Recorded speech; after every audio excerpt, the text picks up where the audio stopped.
پولیس وایي بریدګر د شنبې په ورځ تر غرمې مخکې د سانتیاګو د پووي ښارګوټي یوې کنیسې ته ننوت.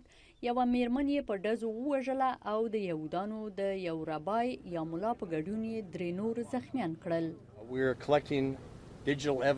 مونږ ډیجیټلي اسناد او شواهد راټولوو. مونږ د هغه لخوا خپور شوی منشور موندلی دی او په څېړنې او تشخیص باندې کار کوو. د سانتیاګو پولیس وایي د اف بی آی سره په ګډه کار کوي څو په کالیفورنیا ایالت کې یو جومات ته د تاوان د رسولو پیښه کې د مشکوک بریدګر اړیکه معلومه کړي چې ځاني تلفات یې نه درلود. مونږ د اف بی آی سره کار کوو څو په دارالارقام جومات کې د اور لګېدنې د پیښې سره د مشکوک احتمالي اړیکه معلومه کړو.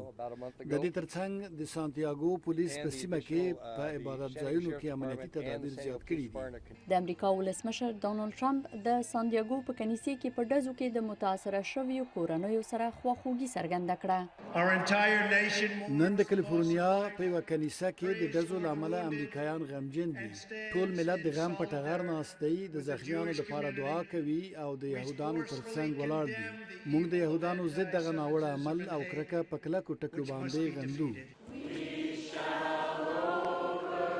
د پیښې وروسته پرون ماښام د سانتیاګو په یوې کلیسا کې په لسګونه کسان راټول شوي وو او د دغه ښار په کنیسې کې د پیښې د قربانیانو په یاد یې شمعې بلې کړې او زخمیانو ته یې دعاوې وکړې.